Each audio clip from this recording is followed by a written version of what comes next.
Je suis allée chercher un licol éthologique dans la sellerie, puis je suis entrée avec lui dans le ronde-longe. Il examinait le licol, mais n'est pas venu vers moi.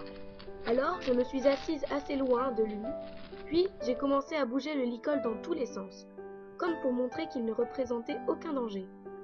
Alors, par sa curiosité, Rodéo Rocky est revenu. Il a examiné cette chose qui lui était inconnue, puis je me suis relevée, et j'ai approché le licol près de lui.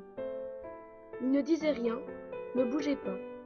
Alors je l'ai passé sur son encolure, puis je lui ai enfilé. Il me faisait confiance. J'avais réussi à gagner sa confiance. L'heure était venue de demander à ma mère quelle décision avait-elle prise.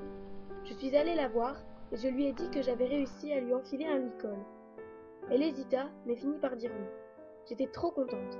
Je lui ai alors demandé s'il pouvait avoir un box pour lui tout seul. Par chance, il y en avait un de libre. Alors je suis allée le chercher, puis je l'ai ramené dans son box. Avant de l'inciter à rentrer, je lui ai fait visiter l'écurie, puis je lui ai montré le box. Nous sommes rentrés. Je lui ai montré l'abreuvoir et la mangeoire. Et bien sûr, son voisin. Ils s'entendaient bien.